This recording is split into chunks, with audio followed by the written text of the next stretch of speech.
So hello friends, welcome back to our YouTube classes The Astute Tutelage। तो आप सब कैसे हैं? तो चलिए आज हमारे पास कुछ है, ये है क्वाड्रिलेटरल चैप्टर क्लास 9th का एंड एक्सरसाइज 10 है एंड क्वेश्चन नंबर 1 हम यहाँ पे करने वाले हैं। तो यहाँ पे हमें कह रहा है कि 3 angles of a quadrilateral are 75 degree 90 degree 75 degree to find the measure of the fourth angle. आपके पास किसी क्वाड्रिलेटरल के 3 एंगल दिए हैं, आपको फोर्थ एंगल फाइंड करना है। तो मैंने रियरली एक डायग्राम बना रखा है, तो चलो अब उस पर देखते हैं कैसे करते हैं सॉल्व। देखो रियरली एक ऐसे ही फिगर बना रखा है, तो यहाँ पे क्योंकि 90 डिग्री शो करना था मैंने थोड़ा टेढ़ा बना दिया ऐसे। चलो ठीक है, यहाँ पे आपको 3 एंगल्स दे रखे हैं, आपको फोर्थ एंगल फाइंड करना है, तो आप इसे एक्स सपोज कर लो। ग्रेट। अब आपने पढ़ रखा है सम ऑफ ऑल मतलब 4 ही तो होते हैं, all angles of a quadrilateral. Quad is, मैं शॉर्ट फॉर्म में लिख रही हूँ क्वाड, यहाँ पे इज 360 डिग्री। किसी क्वाड्रिलेटरल के चारों एंगल का सम कितना होता है? 360 होता है। तो हम क्या करेंगे यहाँ पे, मतलब angle A plus angle B plus angle C plus angle D is equals to 360 degree. And यहाँ पे आप दिखा देना एंगल ए का 75। अब किसी को भी मान सकते हो, सपोज कर सकते हो, मैंने जनरली जो लिखा है वह उसी को कर रही हूँ। 75 और एक्स इक्वल्स टू 360 एंड यहाँ पे आप ऐड करा लो सिंपली, और यहाँ पे मेरा ये x है ही 360 डिग्री। ये जो हमारा x है ये क्या करेगा, यहीं पे रह जाएगा, और जो ये 240 है ये इस साइड में आ जाएगा। 360 माइनस का 240 कर लो। अब इसके बाद क्या करना है, यहाँ पे आप भली बात ही जानते हो 0 2 1। सो आपका आंसर आ गया, कॉन्ग्रेचुलेशंस, इट्स 120।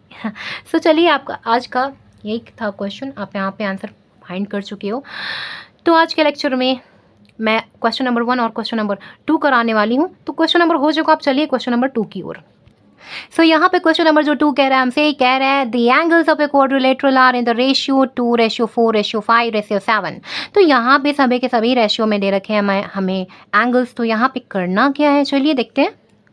सो मैंने यहाँ पे ऐसे ही रफली एक फिगर बना रखा है आपके लिए, थोड़ा टेढ़ा टेढ़ा है बट कोई नहीं। चलिए यहाँ पे देखिए, ये हमें रेशियो में इसके सारे के सारे एंगल्स दे रखे हैं। तो अब आपको करना क्या है, आप कर लो let the angles of a quadrilateral A B C D B, जो भी रेशियो में उसको आप x से सपोज कर लो। कैसे करोगे, तो आप लिखना 2x 4x 5x 7x, सबको x सपोज कर लिया, बस कहानी ख़त्म। और क्या, आप यहाँ पे ऐसे भी लिख सकते हो, एंगल ए को मैंने मान लिया, एंगल बी को सपोज कर लिया, एंगल ये c है ये d है ना। आप यहाँ पे जनरली यहाँ पे बना दो 2x, लो ये 4x और ये 5x और ये 7x। तो अब आप जानते हो आपके पास 4 एंगल्स हो गए हैं। आप जानते हो क्या, sum of all angles of a quadrilateral is 360, है ना। सम ऑल का क्या मतलब है, ऑल तो 4 ही होते हैं, पर यहाँ पे आप ऑल लिख सकते हो, है ना। तो आप यहाँ पे लिखो angle A plus angle B plus angle C plus angle D is equals to 360। तो एंगल ए की वैल्यू कितनी, 2x, बी का 4x, 3 का 5x, डी का 7x इज इक्वल्स टू 360। अब आप जनरली जो करते हो ऐड कर दो, 18x इक्वल्स टू 360, x की वैल्यू 360। फास्ट कैलकुलेशन करना, मैं आपसे पूछते चलूँगी बीच बीच में, आपको मेरे पीछे पीछे बोलना भी है। ये 20 आ जाएगा, x की वैल्यू 20 हो गई।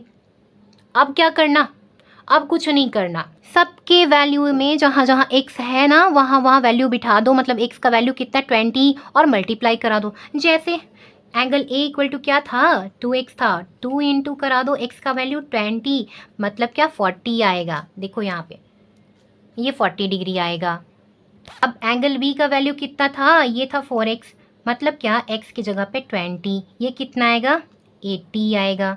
हो गया। अब ऐसे ही करते चलो, c की जगह पे कितना था 5x था, 5x की जगह 5 इंटू 20 करा दो, ये कितना 100 आ गया। अब एंगल डी की जगह पे क्या था 7x था, तो x की जगह क्या 20 करा दो, ये कितना 140 आ जाएगा। चलो ये आ गया।